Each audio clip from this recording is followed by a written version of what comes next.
Hello दोस्तों, आज हम पढ़ेंगे pectoral region.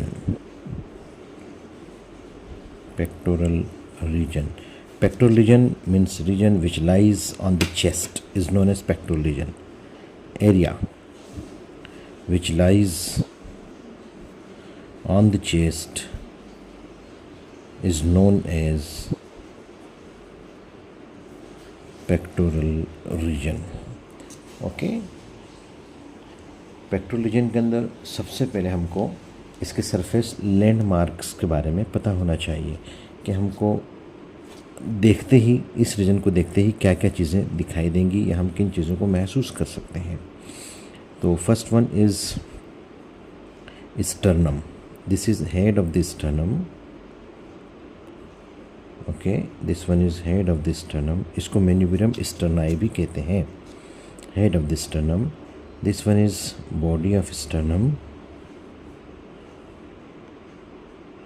This is xiphoid process. ये पूरा स्टर्नम है ना।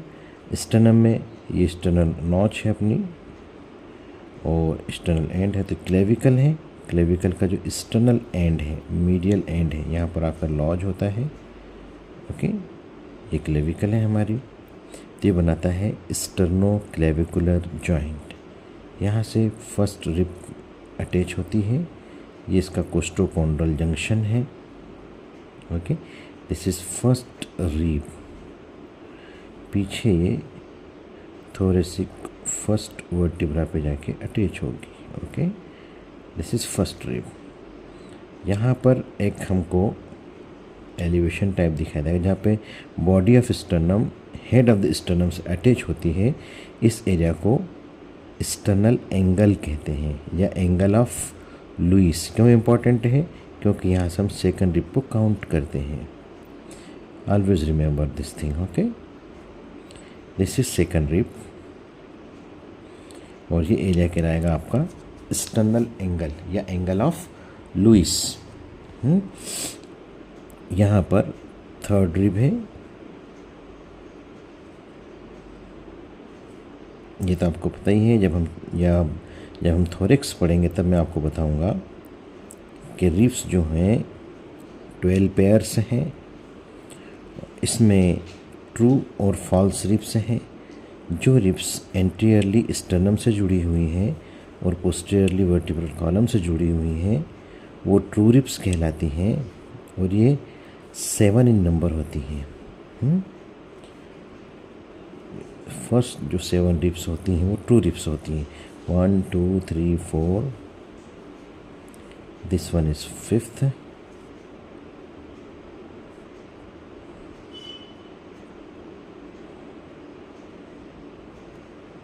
This one is sixth. ये सिक्स्थ रिब है। ये 7th रिब है।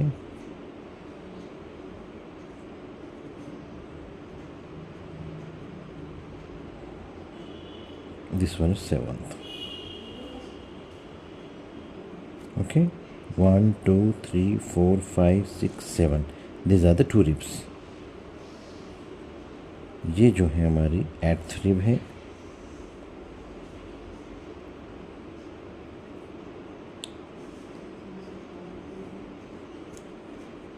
ये फॉल्स रिब्स में आती हैं, जो कि एंटीरियरली इनका अटैचमेंट रिब्स से ही होता है,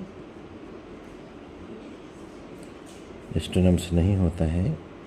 और पीछे तो सभी जुड़ी रहती हैं, 8th 9th and this one is 10th। 11th और 12th रिब फ्लोटिंग रिब्स कहलाती हैं, क्योंकि एंटीरियरली उनका कोई अटैचमेंट नहीं होता है, पोस्टीरियरली थोरेसिक वर्टिब्रा से जुड़ी होती है। This is thoracic cage. Similarly इस साइड में होगा, हमने हाफ साइड बनाया है। ओके, हम बात कर रहे थे सरफेस लैंडमार्क्स की of pectoral region. Okay, surface landmarks of pectoral region क्या क्या दिखाई दे रहा है हमको? फर्स्ट यहाँ पे क्लेविकल दिखाई दे रही है। यहाँ पे मेन्यूब्रियम स्टर्नाई दिखाई दे रहा है या sternal head. Manubrium sterni. This is sternal angle, this one, या angle of लुइस, ओके, ये एंगल ऑफ लुइस दिखाई दे रहा है। Now clavicle, external angle, angle of Louis, second point. Third landmark हमको दिखाई देगा निप्पल। तो इसे फर्स्ट रिप, तो फर्स्ट और सेकंड रिप के बीच में first intercostal space, second intercostal space, third intercostal space, fourth intercostal space. तो फोर्थ इंटरकोस्टल स्पेस में मिड क्लेविकुलर लाइन है ना, मिड, अभी हम डायग्राम एग्जैक्ट तो बन नहीं पाया अपने से।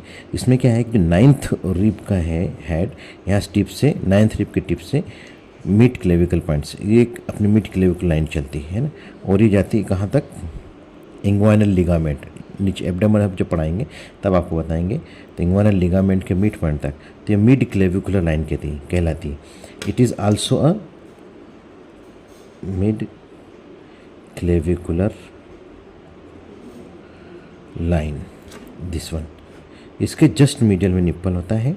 तो fourth intercostal space in male and in immature female, जबकि मैच्योर फीमेल के अंदर निप्पल की पोजीशन वेरी करती है, it varies in mature female, okay. So this one is a nipple. ये भी हमारा सरफेस लैंडमार्क है पेक्टोरल रीजन में, mid clavicle line again. Then supra external notch here, this is supra external notch. इसको inter clavicular notch भी कहते हैं। दो क्लेविकल्स, इधर भी एक क्लेविकल है, एक क्लेविकल इस साइड से जुड़ेगी, है ना, राइट और लेफ्ट का। तो इंटर, दो क्लेविकल के बीच में मिलने वाली नॉच या सुप्रा एक्सटर्नल नॉच, इसको जुगुलर नॉच भी कहते हैं। It is also a surface landmark in pectoral reason.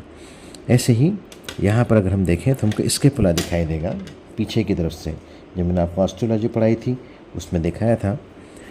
तो फर्स्ट रिप, सेकंड रिप, यहाँ से अगर हम देखें तो ये स्केपुला, सुप्रा स्केपुलर नॉच, ये coracoid process of scapula, this is glenoid cavity, एक स्केपुला पीछे की तरफ। इसमें हमको दिखाई देगा हमारा एक्रोमेन प्रोसेस भी दिखाई देगा, okay. This is acromion process, पीछे से आता है डॉर्सल एस्पेक्ट से। और एक्रोमेन प्रोसेस क्लेविकल से मिलके, क्लेविकल का लेटरल एंड और एक्रोमेन प्रोसेस, ये दोनों मिलके क्या बनाते हैं, एक्रोमियोक्लेविकुलर जॉइंट। यहाँ पर एक्रोमियोक्लेविकुलर जॉइंट, यहाँ पर स्टर्नोक्लेविकुलर जॉइंट है, okay. This is sternoclavicular joint, is acromioclavicular joint. तो ये भी हमारे surface landmarks. This is coracoid process, this is head of the humerus. Osteology में शायद मैंने आपको बताया था ये जब पढ़ाया था। This is head of the humerus, okay, this is head of the humerus, ये हेड ऑफ द ह्यूमरस है ना। तो this is acromioclavicular joint, this is sternoclavicular joint, this is acromion process, coracoid process, scapula है, ये head of the humerus है। हम surface landmarks की बात करें तो हमें क्या मिलेगा, तो यहाँ पर हमको एक एक्जिला मिला देगा। ये एक्जिला है, बगल हमारा, एक्जिला मतलब हमारी बगल, आर्म पिट, आर्म पिट कहते हैं एक्जिला को, है ना। तो एक्जिला क्या है, एक्जिला या आर्म पिट क्या है, इट इज़ द एरिया या pyramidal space between arm and chest. ये चेस्ट है और ये आर्म है, तो इनके बीच में जो पिरामिडल स्पेस, जब एक्जिला का स्पेशल एक पॉइंट लेंगे अपन, एक चैप्टर पूरा पढ़ाएंगे एक्जिला, तो ये एक्जिला कहलाता है। यहाँ से मिलती है मिड एक्जिलाइन, इसका एंटीरियर फोल्ड होता है, पोस्टीरियर फोल्ड होता है, तो इनके बीच में जो लाइन निकलती है मिड एक्जिलर लाइन। तो mid axillary line also a surface landmark for